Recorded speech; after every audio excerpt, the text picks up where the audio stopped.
Good Friday morning to you. I'm going to let you in on a little secret. Jimmy will probably cut this part out here later today, but I need to adjust our slides before we get started. So let's jump ahead to the slides, and while nobody's looking, we'll get these things fixed up. Not quite where they need to be, so...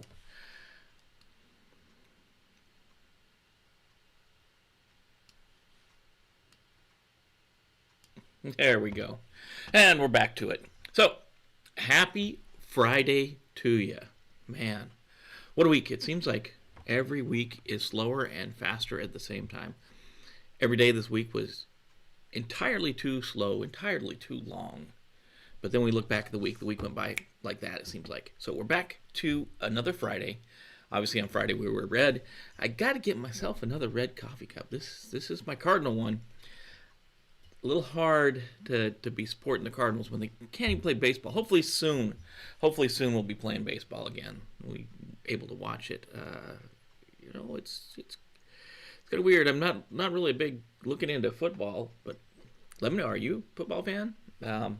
Really missing baseball, but that's another thing. So, how are you doing today? What is going on with you? Have you had a good week? Has it been a rough one? Punching the time card down at the old salt mine, that kind of stuff. I don't know. Tell me what you do. Tell me what your life is all about, and why are you maybe are you in security? Is this, this pandemic harder on you in your job, or maybe this is a time you're using this time during this pandemic. Maybe you're home and you're using it to get your skills a little better. That would be good too. So. Let's jump into the day. Today is May 8th, what we call VE Day. So this is Victory in Europe Day. This is World War II when the Allies beat back the Nazis and the Axis powers. I think they're still Axis powers, I guess. I know they were Axis power in World War I. Just Nazis and their bunch of cronies were beat back. We can say good job to beating back the Nazis, and a big salute to any of the veterans out there hanging out that are World War II veterans. So if you know a World War II veteran, thank them today. VE Day, Victory in Europe Day, actually all the way through this weekend. But definitely give them a big pat on the back. Something like that, VE Day. It's a big deal. It's huge. So what else we got going on? Obviously, is our trivia night. Trivia night is tonight. So if you've been on the fence, you don't know. Maybe it's just you don't think you got the security chops. Maybe you don't know. Maybe you just use this as a chance to prep up for taking the Security Plus exam, or to make sure you got the knowledge you think you know. It'll be some of it is going to be wide-ranging. Some of it's going to be fairly easy. And I hope to stump a few of you folks out there that are pretty good at this security thing. So I'm hoping some of that stuff will stump some of you. I'm hoping open a couple of these questions may get you, especially when we start talking about the pictures, trying to match up the pictures with the people or the pictures with the event. I think that might get a couple of you. I think there's a couple in there that'll get you. But there's some good stuff too. I shouldn't say good stuff too. It's all good stuff, right? But there's some stuff in there that is for every level. If you can get all of these questions right, I think there's 40 tonight. Maybe we'll add another 10 if we have time today and get an even 50. 10 of them are just acronyms. You know your acronyms, you're going to blaze through that one. Just some common knowledge in there. But there's some, I think there's some stumpers in there. So hopefully you'll be there. Hopefully you can be there.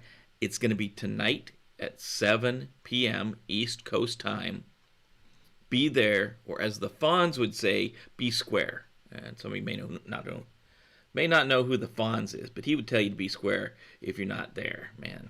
That's the place to be. Trivia night, Friday night, right here, YouTube Live. You're going to log in to cyberrecon.com/trivia. That'll get you to Socrates, where you're going to log into Socrates. All you need there is the room, Cyber-Recon, and the name you're going to use for tonight. That's it. That's all you'll need.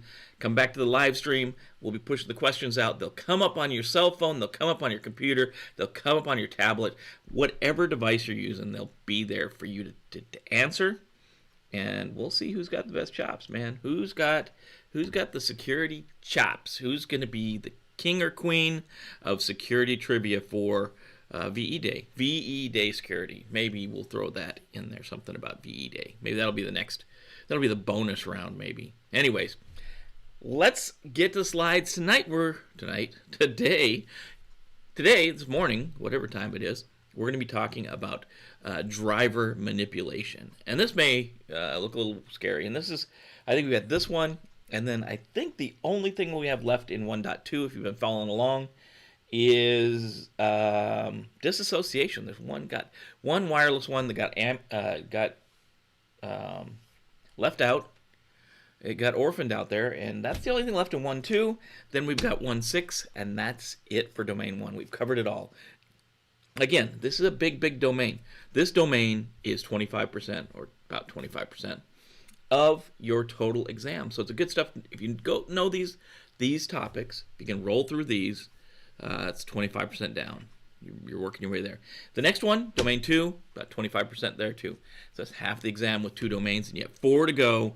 So hopefully it's good for you. So if you're out there, let me know what's going on. Give me thumbs up, thumbs down. Let me know. We're going to roll on to the slide deck. This one's pretty quick. It may seem kind of crazy on the outside. Driver manipulation. What's that all about? What craziness is going on there? A couple things. Pretty easy once we get to explaining it. So let's throw the slide deck up after our intro. We'll be right back. I'm going to grab a drink of coffee.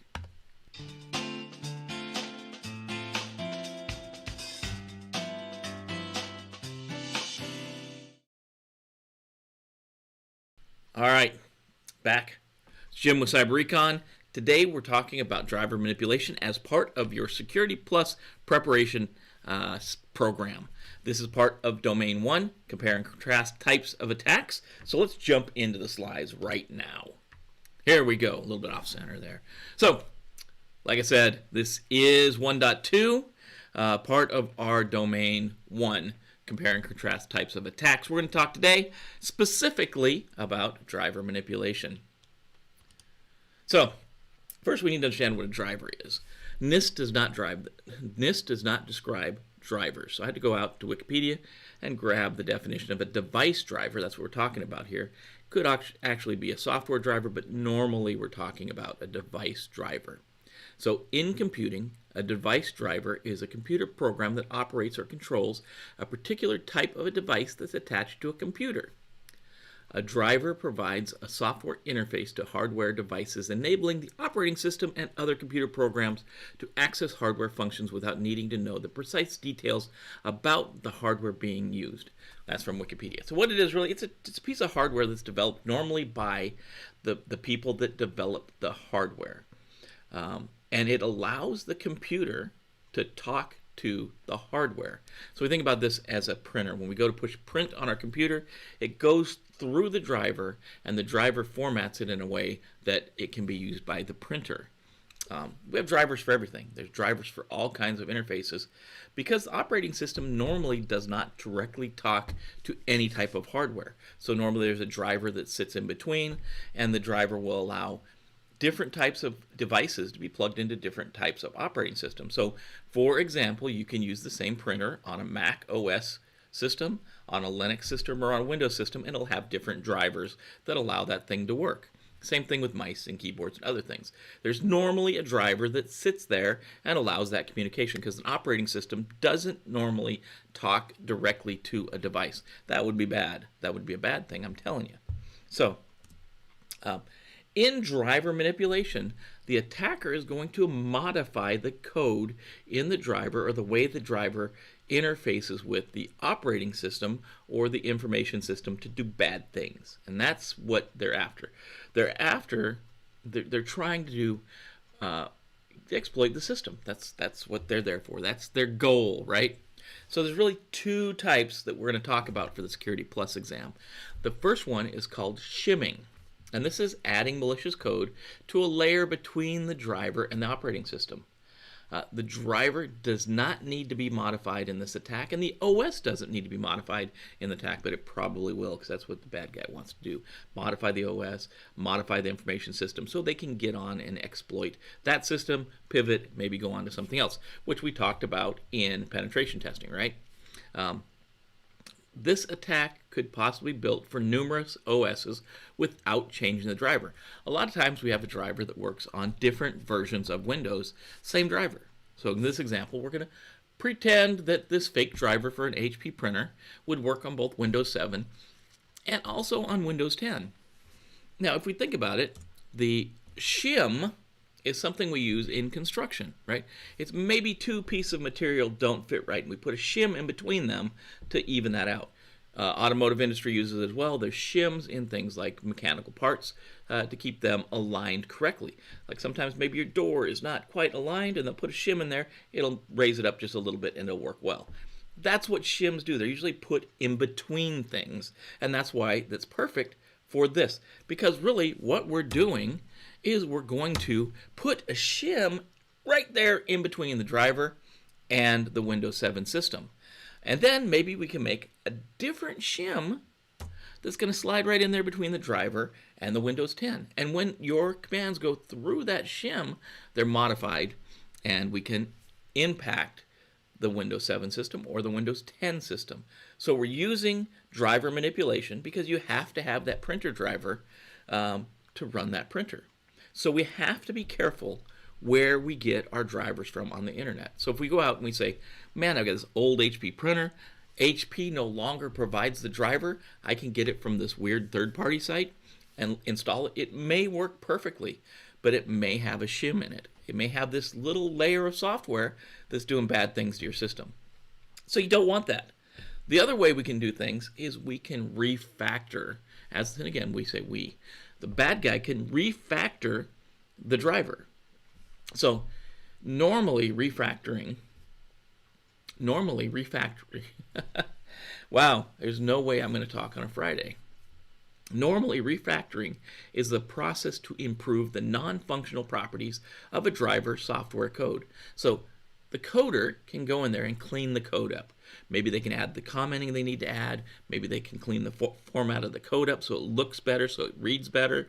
While they're doing this, they may also discover vulnerabilities in the software that need to be fixed, and they can fix them at that time. Maybe it's, maybe the way it's handling data coming in and going out. Maybe they fix that. Well, the bad guys realize this too, and now they know that they can go in and refactor that driver as well. So this can be done to add undesirable functionality to the driver, but the driver will still function correctly. So in this case, we're not sliding a shim in between the OS and the driver. We're actually modifying the driver itself. So now it's both the HP printer driver and the malicious code are all in one thing. So those are the two things you need to know about driver manipulation for your security career, and also for the Security Plus exam. Those are two things you should know. You should know how to tell the difference between refactoring and shimming. Remember, it's kind of, if you think about it, shimming, we're not modifying the driver, we're not modifying the OS, we're sliding that malicious code right in between the two. In refactoring, we're going in, we're modifying the driver, we're adding our bad code actually to the driver itself, and that's going to modify the driver. So, I'm Jim. Hopefully this helped you get you where you need to go. If it does, please share with a friend. Let them know we're here. We're trying to do the right thing for the security community. There's a bunch of people behind the scenes that you don't see, like Jimmy, who's going to fix my mistakes here in a little bit, and Mako, who's going to add the cool things like the tags and the end notes and the end screens, and Emily, who keeps all the documentation going straight and keeps the questions together that we use both in the courseware and in the trivia night. So a bunch of people trying to do the right thing for you. Everybody's here working in the security field, trying to get you into the security field too. So until next time, we'd like you to share with your friend. We'd like you to hit the bell to be notified. We'd like you to obviously subscribe, and the biggest thing for me, comment and let me know what you think's going on, how this could help you in your security career. Anyways, I'm Jim, Cyber-Recon. Be safe out there, and we'll see you next time.